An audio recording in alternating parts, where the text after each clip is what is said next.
सुप्रभात. संस्कार भारतीचं हे पुणे केंद्र आहे. आज शनिवार 29 ऑगस्ट 2020 म्हणजे भारतीय सौर शार्वरी नाम संवत्सर शालिवाहन शके 1942. भाद्रपद महिना शुक्ल पक्ष दशमी तिथी. आजचा विचार: नेतृत्व व कर्तृत्व हे स्वतःच स्थापित करावे लागते. यानंतर ऐकूया चिंतन. सादरकर्त्या अश्विनी कुलकर्णी. आयुष्यात समाधान शोधत चला, कारण सुखाची यादी कधीच संपत नाही. श्रोते हो, साहित्यातील गणेश. गणपती ही बुद्धीची, विद्येची देवता. वेद पुराणापासून विद्येचे, प्रतिभेचे दैवत म्हणून बुद्धी विधात्याचे वर्णन वाचायला मिळते. संत ज्ञानेश्वरांनीही देवा तूची गणेशू सकल मती प्रकाशो असं म्हटलंय. मतीला म्हणजे बुद्धीला प्रकाशमान करणारा हा बुद्धिनाथ आहे. ओंकार स्वरूप गणेशाचे वर्णन म्हणजे आकार, उकार, मकारात म्हणजे अक्षरात, शब्दात असणारा विद्यावर्धितच. शिक्षणाचा प्रारंभ करतानाही प्रथम आपण श्री गणेशाय नमः असंच लिहितो. आणखी महत्वाचं म्हणजे देवनागरी या मराठी लिपीची मूळ संस्कृत लिपीचा निर्माण करता बुद्धिप्रिय गणेशच. व्यासमुनींनी महाभारत सांगितलं, श्री गणेशानं ते लिहिलं. असा अक्षर, शब्द आणि साहित्यातील गणेश जाणून घेऊया श्री मधुसूदन पत्की यांच्याकडून. श्री मधुसूदन पत्की हे अनेक वृत्तपत्रांचे समन्वयक व वृत्त संपादक आहेत. केबल न्यूज चॅनलचे संपादक आणि न्यूज चॅनलचे सल्लागार आहेत. यशवंतराव चव्हाण मुक्त विद्यापीठ, अखिल भारतीय मराठी आणि टिळक विद्यापीठात संमेलनाचे 16 वर्ष वार्तांकन केले आहे. 20 वर्ष अध्यापक म्हणून काम केले आहे. साहित्य विषयक अनेक कार्यक्रमात सतत कार्यरत असणारे श्री मधुसूदन पत्की. नमस्कार, मी मधुसूदन मच्छिंद्र पत्की साताऱ्याला असतो. आजच्या आपल्या या विशेष कार्यक्रमामध्ये सगळ्यांचं मनापासून स्वागत. आजचा माझा विषय आहे साहित्यातील गणेश दर्शन. खरं तर हा विषय खूप मोठा आहे आणि संशोधनात्मक आहे, पण तरीही मी गणराया मला बुद्धी देईल त्या क्षमतेने आपल्या पुढे हा विषय मांडण्याचा प्रयत्न करतो. खरं तर गणपती ही बुद्धीची देवता, सर्व कलांची देवता आणि सर्व कलावंत त्याचं अधिष्ठान मान्य करून आपली कला साधना करत असतात. एकूणच सर्व कलांबरोबर साहित्यामध्ये पण गणपतीचं दर्शन आपल्याला प्रत्येक वेळा दिसत असतं, आढळत असतं. अनेक साहित्यांमध्ये गणपतीची वर्णनं आहेत, गणपतीच्या कथा आहेत, गणपतीचं पूजन आहे. आणि हे सगळं अक्षरबद्ध जेव्हा होतं, खरं तर काही मौखिक पण आहे.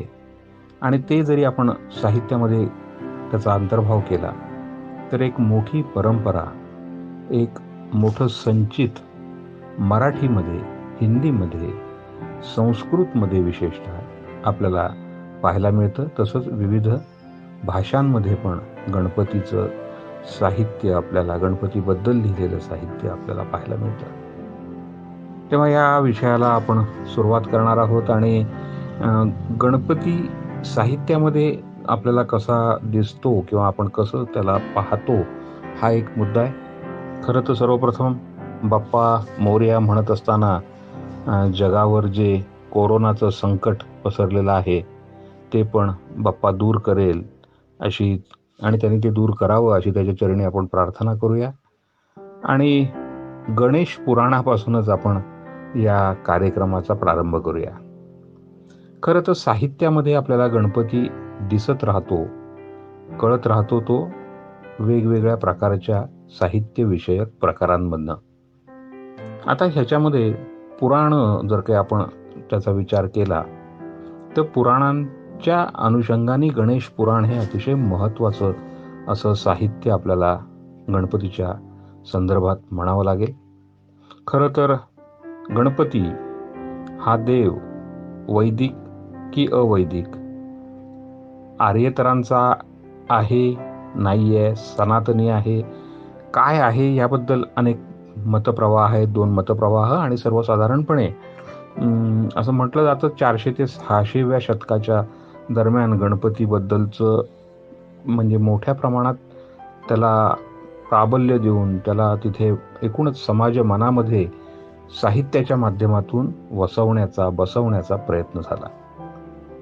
शैव परंपरेतलं, आता मुळात गणपती ही देवता विघ्नहर्ता आपण त्याला म्हणतो, खरं तर ही विघ्नाची देवता असं म्हणतात. आणि जो विघ्न उत्पन्न करतो त्याला शांत केलं तर विघ्न येणार नाही.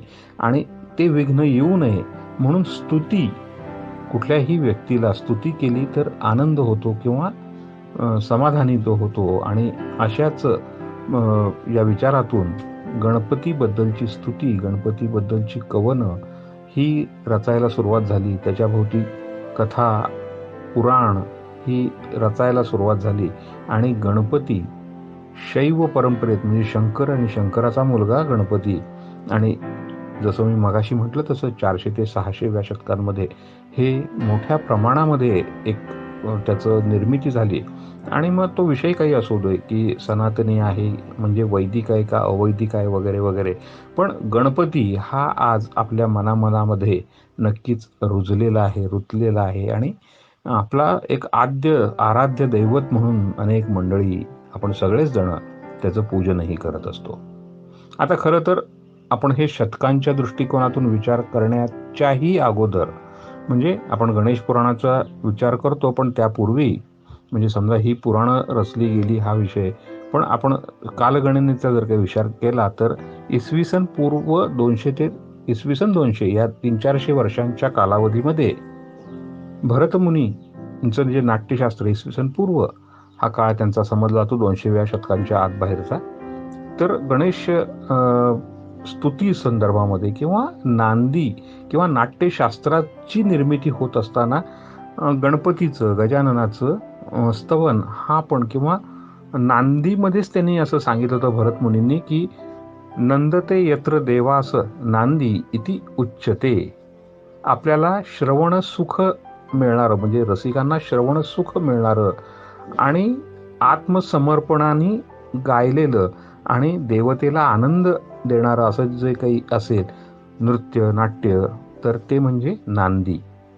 आणि ह्या नृत्य नाट्याची देवता म्हणून सुद्धा गणपतीला, आता गणपती हा परत शंकर शैव परंपरा, आणि गणपती, शंकर आणि शारदा वाग्देवी यांचं पूजन, नटराज आपण म्हणतो शंकराचंच रूप, तसंच ही सरस्वती किंवा वाग्देवता शारदा आणि गणपती यांचंही पूजन नांदीमध्ये आपल्याला पाहायला मिळतं.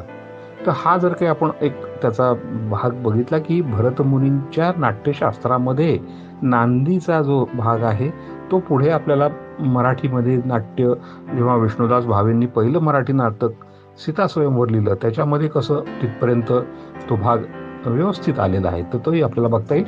पण हा जो आपण गणेश पुराणाचा विषय त्याच्यामध्ये साहित्याच्या अनुषंगाने आपण बघतोय, तेव्हा आपण भरतमुनींचा हा संदर्भ इथे घेऊया. त्यानंतर जसं मी म्हटलं की गणेश पुराण हे साहित्यातलं सगळ्यात महत्त्वाचं आपल्याला भाग घ्यावा लागेल. त्याच्यामध्ये एकूण 5 खंड आहेत, 5 भाग आहेत. पहिल्या खंडामध्ये सूत, आणि जसं शौनक आणि सूत ह्याच्यातल्या सूताने मंगल होण्याकरता शंकराची स्तुती, शंकराची माहिती ही पहिल्या खंडामध्ये दिलेली आहे. दुसऱ्या खंडामध्ये गणपतीचा जन्म आणि त्या अनुषंगाने माहिती दिलेली आहे.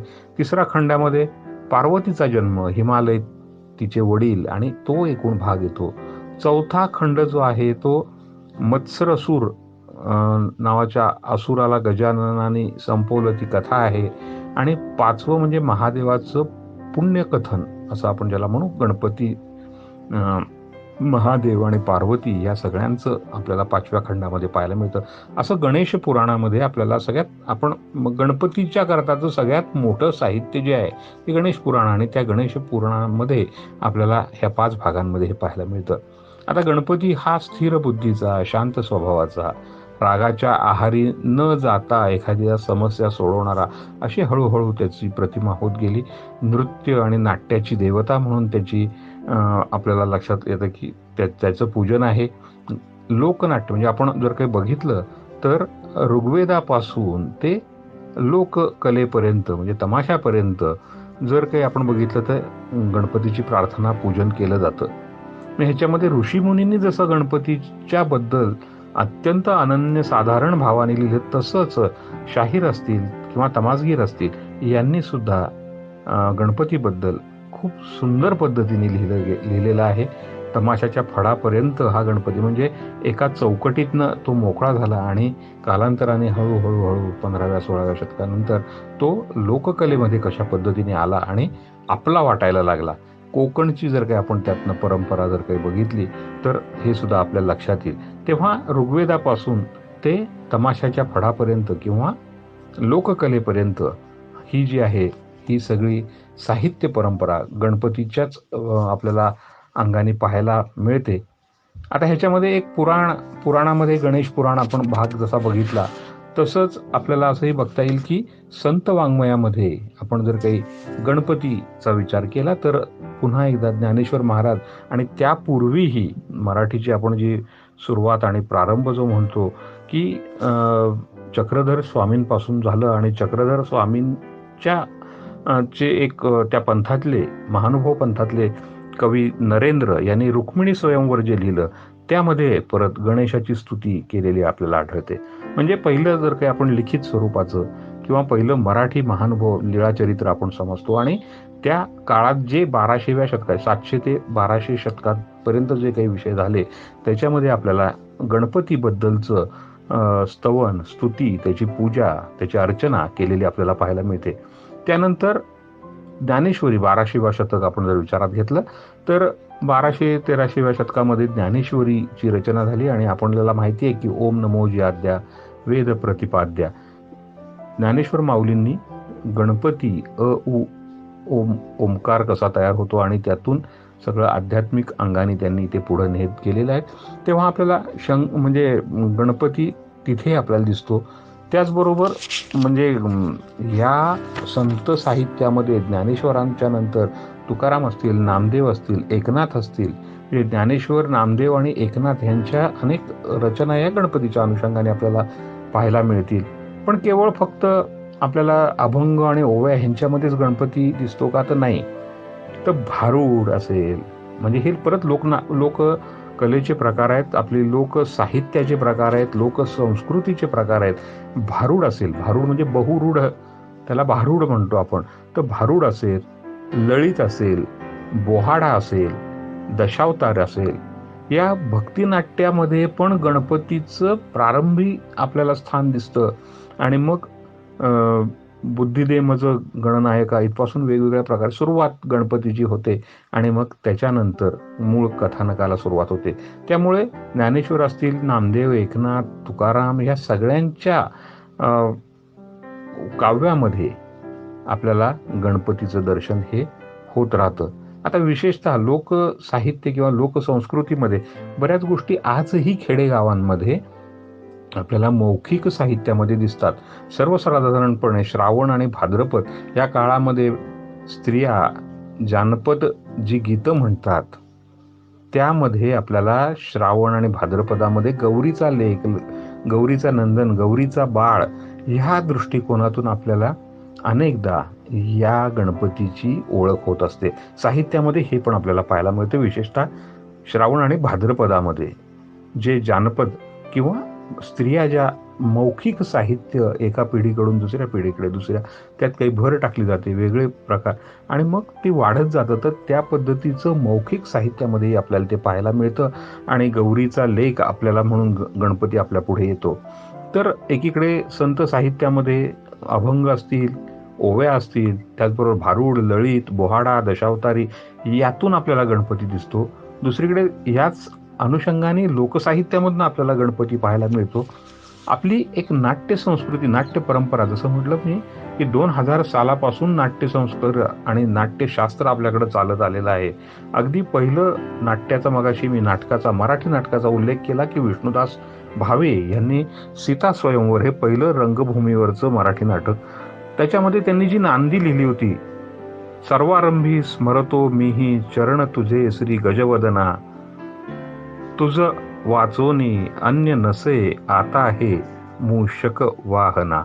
तर ही नांदी त्यांनी सुरुवातीला म्हटली, म्हणजे नांदी आणि भरतवाक्य. तर सीता स्वयंवरामध्ये ही मराठीतली पहिली नांदी आपल्याला म्हणता येईल गणपतीच्या अनुषंगाने आहे, ज्याच्यामध्ये त्यांनी शंकर, गणपती आणि शारदा देवीला पण त्यांनी घेतलेलं होतं त्या नांदीमध्ये. तर ही पहिली. त्याच्यानंतर शाकुंतलमध्ये अण्णासाहेब किर्लोस्करांनी नांदी म्हणली आणि असं म्हणतात की टाळ्यांचा कडकडाट मोठ्या प्रमाणात, त्यात बाळकोबा नाटेकर आणि मोरोबा वाघोलीकर, हे मोरोबा वाघोलीकर सातारा जिल्ह्यातल्या वाई तालुक्यातले. तर या मंडळींनी मराठी नाटकाचा जो वेल गगनाला पर्यंत नेला. म्हणजे त्याच्यामध्ये मग गोविंद बल्लाळ देवल यांनी मृच्छकटक लिहिलं, पुण्यप्रभाव, राम गणेश गडकरी आणि बाकीची नाटकं असतील. राम गणेश गडकरींची नांदी ही संस्कृत शब्दांनी प्रचूर असायची असं म्हटलं जातं. तसंच श्रीपाद कृष्ण कोल्हटकर असतील, वासी गुर्जर यांनी त्यांच्या काही लिहिलं. कृष्णाची प्रभाकर खाडीलकरांनी नांदी लिहिली. आणि मराठी साहित्यामध्ये पहिल्यांदा नांदी म्हणण्याचा मान महिलांना जो गेला तो मूक नायक ह्या नाटकामध्ये श्रीपाद कृष्ण कोल्हटकरांनी ती नांदी लिहिलेली होती. तर ही नांदी त्यावेळी पहिल्यांदा महिलेने म्हटली किंवा महिला मंडळींनी ती म्हटली. तोपर्यंत पुरुष मंडळीच किंवा पुरुष वर्ग हा नांदी म्हणायचा. तर आपल्याला हेही लक्षात येईल की अरे अशा पद्धतीने साहित्यामध्ये नांदी हा जो प्रकार आहे त्यामध्ये आपल्याला हे पाहायला, गणपतीचं स्तवन पाहायला किंवा स्तुती पाहायला मिळते. इकडे आपण जसं मगाशी म्हटलं की दशावतारी, ह्याच्यामध्ये पण रिद्धी सिद्धीसह गणपती व्यासपीठावर येतो. आणि त्यातली जी गाणी आहेत ती पण खूप सुंदर लढीवाळ गाणी आहेत की 2 कार्तिकेय आणि गणपतीमधलं भांडण असेल किंवा शंकर पार्वती हे गणपतीचं कौतुक करतायत, गणपतीच्या काही लीला असतील, तर अशा पद्धतीचे विषय ह्या गाण्यांमध्ये घेतले गेलेले आहेत. तेव्हा आपल्याला ह्या कोकण भागात विशेषतः जे दशावतार नाटकं होतात किंवा दशावतार असतात त्यामध्ये आपल्याला हे पाहायला मिळतं. गणपतीचं परत एक नामस्मरण किंवा गणपतीचं स्तुती आपल्याला ही पाहायला मिळते. थोडक्यात आपण जर काही नाटक असेल, कारण तो मूळ नाटकाचा किंवा अभिनयाचा किंवा नर्तनाचा अशा पद्धतीचं देवता आहे, अभिनयाची देवता आहे, नृत्याची देवता आहे. त्यामुळे नाचाचे किंवा परफॉर्मिंग ज्याला आपण म्हणतो, जे व्यासपीठावरनं दाखवणारे जे कला आहेत त्या कलांमध्ये तर गणपतीचं महत्त्व अनन्यसाधारण आहे. बुद्धीची देवता आहे, त्यामुळे साहजिकच साहित्याचा पण त्याच्याकडे भाग आहे. आता केवळ साहित्याचा नाही तर असंही म्हटलं जातं की देवनागरी लिपी जी आहे त्याचा आद्य निर्माता पण गणपती आहे असंही म्हटलं जातं. आणि ह्या गणपतीच्या वर किंवा गणपतीने आपल्याला एक लिपी, देवनागरी लिपी दिली, हे आपलं सगळ्यांचं सगळ्यात मोठं भाग्य आहे असं आपण म्हणू शकतो. तर अर्थात हा संशोधनाचा भाग आणि लिपीच्या संशोधनातून नक्की हे समजेल. पण पहिल्यांदा जे काही डिक्टेशन दिलं गेलं आणि जे घेतलं गेलं ते महाभारताच्या अनुषंगाने झालं. आणि हे जे डिक्टेशन गणपतीने घेतलं, लिहून घेतलं, आणि त्यामुळे कदाचित पहिल्यांदा लिखित स्वरूपात लिपीच्या अनुषंगाने आपल्याला व्यासांनी जे सांगितलं महाभारत ते गणपतीने लिहून घेणं, ह्याच्यामध्येच लिपीचा शोध कदाचित लागला असावा. तर या पद्धतीने आपल्याला साहित्यामध्ये, लेखनामध्ये गणपती आपल्याला पाहायला मिळतो. खरं तर जसं आपण मगाशी संत साहित्याचं म्हणत गेलो, समर्थ रामदासांनी आरत्यांमधनं किंवा अनेक संतांनी आरत्या गणपतीच्या केल्या. सुंदर आरती आपल्याला गणपतीची अनेक हिंदीमध्ये आहे, मराठीमध्ये आहे, वेगवेगळ्या भाषांमध्ये पण ह्या आरती आपल्याला पाहायला मिळतात. आणि ह्या आरतीचं वैशिष्ट्य असं आहे की एक वातावरण तयार करणं, मनापासून आर्ततेने म्हटलं जातं ती आरती. त्यामुळे त्याच्यामध्ये आर्तता आहे आणि अशी सुंदर आरती गणपतीची आपल्याला पाहिजे. म्हणजे वेगवेगळ्या फॉर्म्समध्ये, आकृतिबंधामध्ये साहित्याच्या आपल्याला गणपती हा पाहायला मिळतो. आजही अगदी शांताबाईंनी लिहिलेलं आणि लता मंगेशकरांनी लिहिलेलं गणराज रंगी नाचतो अनेक कवींना मोहात पाडणारा, त्याचं एकूणच शरीर सौष्ठव, त्याच्याबद्दलचं चेहरा आणि एकूणच अंगकांती ह्या सगळ्याचा विचार केला आपल्याला गणपती हे खूप ज्याच्यावर लिहू तितकं कमी अशा पद्धतीचं किंवा बोलू तितकं कमी अशा पद्धतीचं दैवत आहे. तेव्हा आपण साहित्यामधला जो गणपती शोधण्याचा जो प्रयत्न केला, हा शोध खरं तर खूप मोठा व्यापक प्रमाणात आहे. पण मी त्यातला काही भाग हा खास आपल्याकरता इथे सादर केलेला आहे, सांगितलेला आहे. कमी अधिक ही माझं असेल, पण चांगलं जे असेल ते खरंच परमेश्वराने आणि विशेषतः बुद्धीची देवता गणपतीने जी बुद्धी दिली त्याचं असेल. पुन्हा एकदा सगळ्यांचे मनापासून आभार. मला संधी दिली त्याबद्दल धन्यवाद. नमस्कार.